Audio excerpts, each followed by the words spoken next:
Welcome to Momdaze, a beautiful collective of mamas and experts sharing wisdom, inspiration, and life hacks to support us on this journey through the hazy days of motherhood.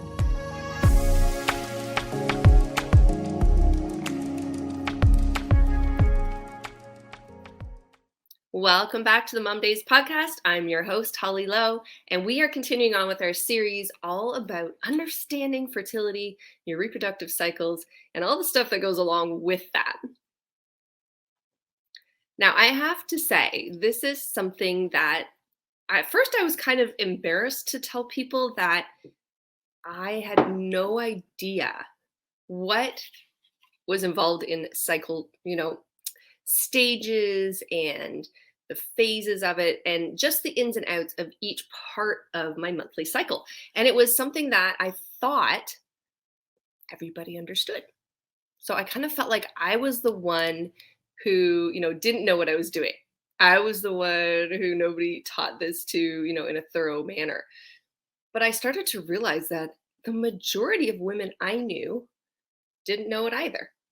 And it was sort of a relief in one sense because I realized, okay, this isn't so odd that we weren't taught this. And it's also something that I realized we need to know. So it put me on, sort of a track of I want to learn more about this. I want to understand it better. Now, the beauty of being a doula at the time, this was, probably about 10, 15 years ago. I was able to ask questions of midwives when I was working with them. I got to pick their brain a little bit, and lots of just holistic health practitioners who had a really good understanding of, moon phases and, your cycle phases and what's natural and common, what's normal. And again, everybody has their own differences to their cycle, their own little unique way that their cycle functions and your body functions. But we all have very similar, routines to our cycle. That's just the way our women's body are made. So let's talk about those normal processes. And then, if you have questions about the stuff that's not so normal, feel free to message and email and whatnot. And we can always connect you to some amazing, experts that we work with, or I can try and answer some of those questions from information I've learned and gleaned over the years of asking and just, like I said, working with people who have a really good grip on this. I don't claim to be an expert in this area at all. I am a mom and a woman who, and it wasn't until I was 40. This is the part where I was like, I'm kind of ashamed to admit this, but I was 40 before I had a good grip on, like a thorough understanding. Now I had an idea before that. I knew there was a follicular phase. I knew there was a luteal phase. I knew these terms. I didn't know what they were for in our body, what they functioned as. And I didn't even understand like the lengths of them. So it wasn't until I remember clearly finally sitting down with an incredible naturopath from the US, somebody I had met through my work with doTERRA. And I just said, okay, I'm just going to lay it all out there. I don't understand this. And I feel like it's crazy. I've had 3 babies and, I've worked with countless pregnant women and served them in their birth and their new babies. I don't understand it well. Help me understand this. And I'm really grateful for the time that I got to spend with other people who just, again, reassured me that that's completely common and normal, that many women don't understand it, but also that it's easy. It's easy to learn. It doesn't take a lot to understand it. I mean, you can Google this stuff too, but it really does help to have someone walk you through it and explain it. So that's what we're going to do today. I'm just going to break it down really basic. I'm not going to get too sciencey on it. I just want you to understand what are the phases of my cycle. The reason it's called a cycle is exactly that, because it cycles through different phases. And then how can you make the most of these cycles, whether it's your energy, your work planning, your trying to conceive or not conceive planning. How does this all work together with our cycle? So let's dive into this. All right, so if we take our cycles as day 1 being the first day of your period, this is where we need to start where it makes sense. So day 1, when you're counting how many days are in your cycle, day 1 would be the first day of bleeding. And sometimes it starts with spotting, sometimes it's very heavy for some women, but whatever you count as your period has arrived, that is day 1 of your cycle. And most of us understand that part. Most of us understand that, and a lot of our girls don't, though. And it's important that you feel confident in explaining this so that the next generations don't struggle with these things the way we have. But menstruation is simply just the lining, and you're going to hear as we go through what that lining was there for. But that lining in our uterus is pulling away, and it's being flushed out of our body. It's one of the reasons, personally, I prefer not to use things that hold that in my body, things like cups or tampons or anything that would stop it from being able to leave my body. That's a personal opinion. That's just my own choice. I just feel like our body is flushing it out on purpose. So make sure you're making it, a cleaning out process. Make sure you're not stopping that process in some way. But that's what that is. It's the lining in the uterus that was built up preparing for pregnancy at the end of your cycle that we're going to hear about. And that has to be stripped away for a fresh start. So that's what day 1 is. So you count day 1 as the first day of your period, and you count through that. Now, the follicular phase, this is from that day 1 to about day 14, 15. Now, again, this is where things vary. Your cycles will vary, but this is your follicular phase. And the reason things shift in this phase, this is during your period and then the week after, typically. So it's like the first 2 weeks is the follicular phase, but that includes your period phase as well. Your pituitary gland is releasing follicular stimulating hormone. That's that FSH. And this is an important thing to know because that's what's stimulating your ovaries. It's going to produce around 5 to 20 follicles. Each follicle is going to house an immature egg. So this was good to know, especially as I got into trying to conceive or, secondary infertility issues. I was like, I don't even actually understand what could be happening or could be wrong or could be abnormal. So I needed to know this. What also happens is your pituitary gland stimulates the lining of the uterus to start thickening. So this is why it has to shed eventually. So in this whole follicular phase from day 1 to 14, 15-ish, somewhere those first 2 weeks, there's a lot going on. And you'll notice this in your body energy-wise. Usually the week of your period, you're, for most people, that's when you're kind of like, you want some comfort food and you're kind of taking care of yourself maybe a little more. You're laying low a little bit. You don't really feel like doing a whole lot. It's not your go, go, go phase. It's not your high energy stage. So just honor that. And you can plan work projects accordingly, plan, your outings and events accordingly. Take those 3 to 4 or 5 days, depending how long your cycle goes, but usually 3 to 4 days of your full period, and take those days to take care of you. It's a really good time to just breathe, take it easy, nourish your body, do some nice, gentle stretching. It's not heavy workout days. It's not taking on the big project days. It's break days. So think of it that way. And then as you start to transition into that, second part of the follicular phase, this is where the energy changes. This is where your energy is heightened. You're leading up to the release of an egg, to ovulation. You are leading up to the shifting in hormones is happening with all that work the pituitary gland is doing. And your, follicles are working and they're working to produce an egg. That's a time of energy, and that is a good time to book extra work projects, or again, within reason. We're not stressing ourselves out in this stage either.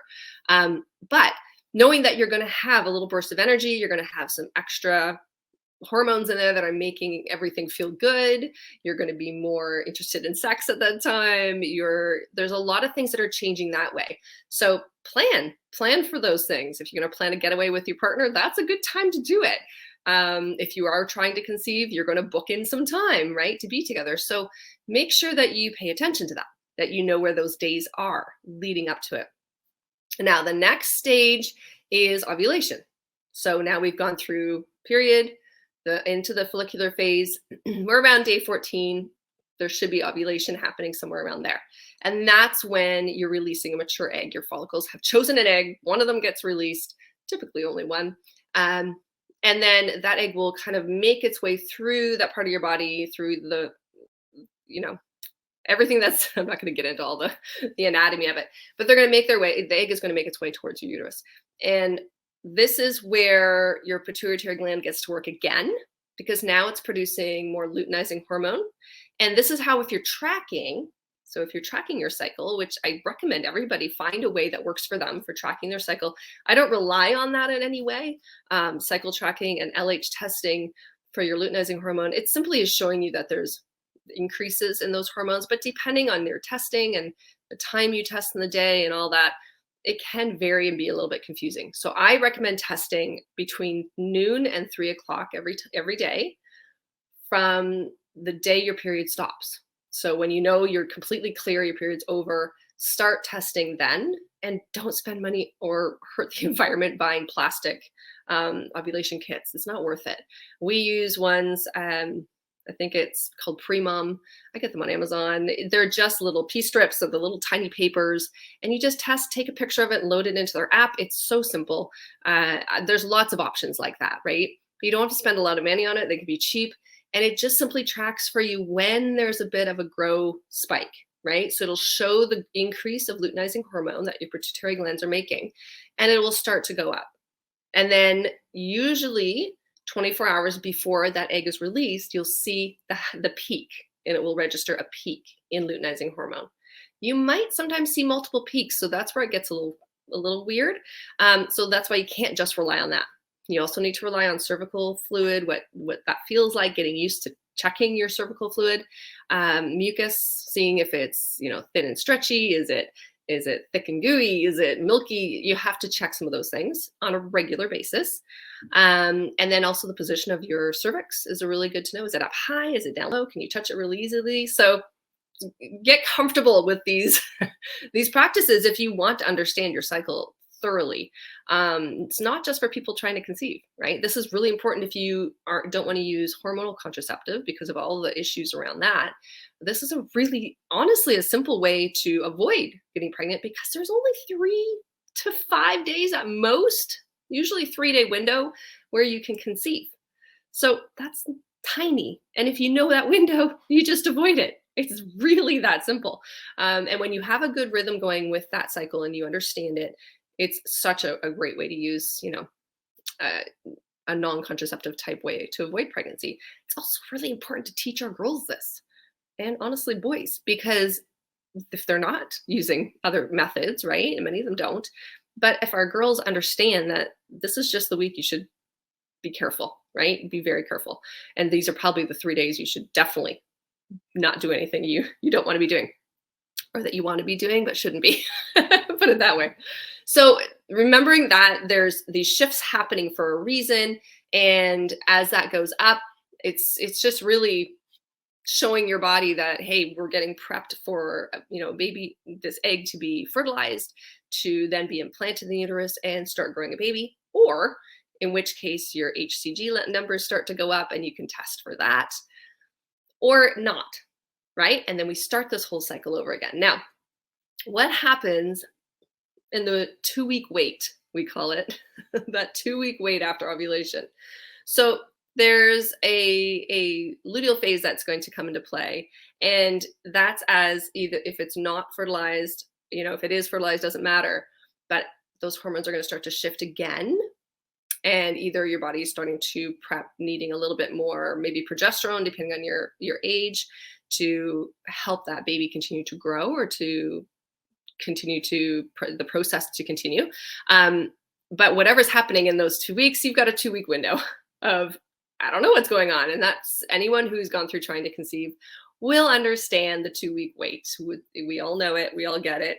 It's frustrating. It is nerve-wracking sometimes. And you do your best to just get on with life, right?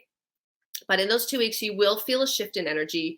In the week following that, so you're into week 3 now of your cycle, you will start to feel a little bit of a drop, but you still have energy. You're still taking on things that you want to accomplish. You're still feeling good.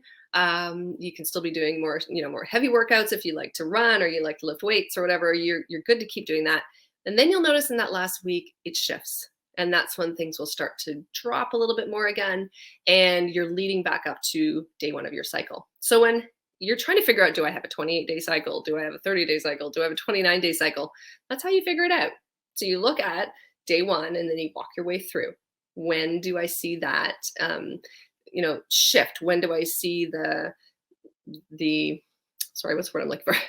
When do I see those changes in the spike? When the LH happens, am I tracking this? Am I seeing it go up? When do I actually ovulate? Now, when does that start to drop again?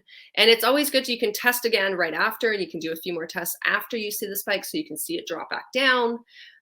There's no harm in doing that either. So I just think overall, it gives you a really clear picture if you do take some time to do this. And I usually recommend 3 months, tracking it for a minimum of 3 months. I mean, I've been doing it for years, and I don't do it all the time. I don't do it every month, except if we are trying.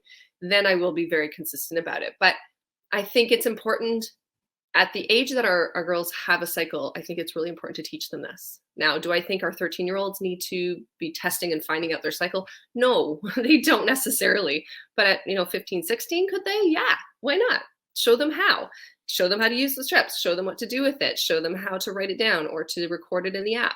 And after they get a clearer picture, then it gives you an opportunity and gives them an opportunity to have some control over, how they're feeling, emotions, hormones, again, energy levels, and understanding it better. And then your family even has a better understanding if you've got teenagers in your house, right? That's pretty important too. It's one of those things that I really do wish I had known sooner. I was lucky because I had, and I still have, an extremely predictable cycle. I've always, from day one, I've always had a very predictable, very clear, I could set my clock by it kind of cycle. But when I was, in my, I can't remember now, early 30s, I was probably about 30, 31. I went through a period of extreme stress and, work-related things going on and all these things happening. And I lost my period. I lost my cycle for almost a year. And I had no idea why. I didn't understand how stress affected the body that back then. And I didn't know what I was going to do. We weren't planning on having kids yet, but I had to use that as a contraceptive device to not get pregnant up to that point. And, so it kind of scared me because I thought, this is crazy. I don't even know if I'm still ovulating. I don't know I can't even figure this out. And if I hadn't had a regular cycle, I wouldn't have really paid attention to that something was wrong. So I was able to get help and figure it out. And honestly, with the work of some amazing homeopathics at the time that I took and tried out, we ended up pregnant 2 months later, completely unsuspecting that's what was happening. I was just trying to get my cycle back. Well, it worked really well. But if I didn't have a regular cycle, I wouldn't know if something was wrong. So this is where I think it's important that we understand this and we teach our girls this, because if something goes off in their body, if they have, cysts or fibroids going on, if they start to notice endometriosis type or PCOS type symptoms, it's very hard to know if you don't know what your normal was, right? If we only know what our periods were like, if we're only going by that, then that's leaving us a big gap of what the rest of the cycle looked like. Maybe you have a very short luteal phase. Maybe you only have a 20-day cycle, and that's odd, and we need to figure out why. Maybe there's a hormone imbalance. Maybe there's a diet change that needs to happen that's affecting inflammation in the body. So this is why I think, I'm a strong advocate for making sure we are educated on this ourselves, so we feel comfortable explaining it and teaching it to our kids. And then removing that mystery around the cycle, what it is, that it's not just about your period, it's about everything else that's happening in your body. And I mean, there's age appropriate, like I always say, age appropriate times to explain this and to teach this. But definitely once they're heading into those years where they're going to start their period for the first time, this is a conversation you can have. And this is part of what you're doing can be shared as well. My kids have asked me what those test strips are for. What do we use them for? What am I doing with them? What do I track in the app? When they've seen me taking pictures of the test strips, putting it into my app, and I just explain it. And it's a conversation that not everyone is comfortable with. I posed the question out to Facebook one day and just said, how many of you had your cycles clearly explained to you in a way that you felt comfortable then as a parent explaining them to your kids? And many of the responses said no. I never had it clearly explained to me. I learned it from friends, or I learned it after I was married, or I learned it when we had fertility issues and I had to learn it. But beyond that, I didn't. Or I'm very uncomfortable talking about these things with my kids. Or my kids are very uncomfortable discussing this. And that honestly comes from us. It's not so much just our kids. It's they're picking that up and they're learning that from us as well. So making it normal and taking away that mystery a little bit of oh, it's just that time of the month. There's so much more to that. There's so much more that's beautiful about it and is important to understand that can remove some of the stigma around, pain and uncomfortable periods and, hormone shifts and, all kinds of things that our kids are dealing with as teens that if we understood it better, we could help them understand it better and then better take care of their bodies and show them how. So I think that's the whole purpose of why we're talking this today is I want to make sure that we all have an understanding of just the basics and, that we can take this and share it.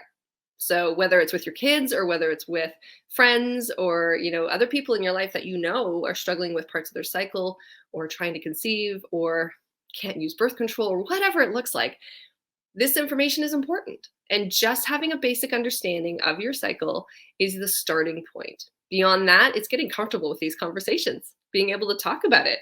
And again, just removing the stigmas and the, I don't know what the right word is, maybe the touche subject of we don't talk about this.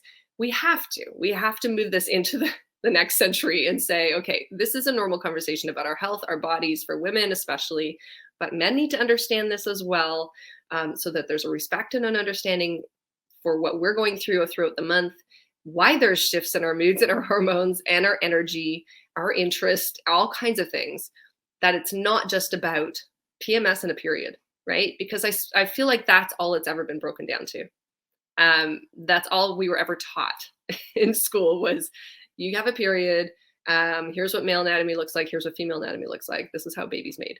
That was the extent of it. And it was so basic and it was so rushed over in phys ed health class that I just feel like we've done such a disservice. And now we've kind of gone to the flip other side where we've convoluted it with so much other information that's really, maybe it's important somewhere in there, but we're still missing the mark. We're still missing the basics and a clear understanding. This is really important to be teaching this. So, if you're teaching these in high school, then let's talk because we need a better way to do this. We need a more thorough and natural understanding of how the body works and a way to teach that to our kids. But really, it's on us. It's a parent's job to explain this. It's not the school's job to educate them on this. We need to take that job over and just give them a good, solid, positive view of how their cycle works, why it works that way, and honestly, the gift that it is. So stick with us because we're going to be talking lots more about fertility and all the good tips and tricks that we have for optimizing that before we move into talking about pregnancy. So we'll talk soon. See you on the next episode.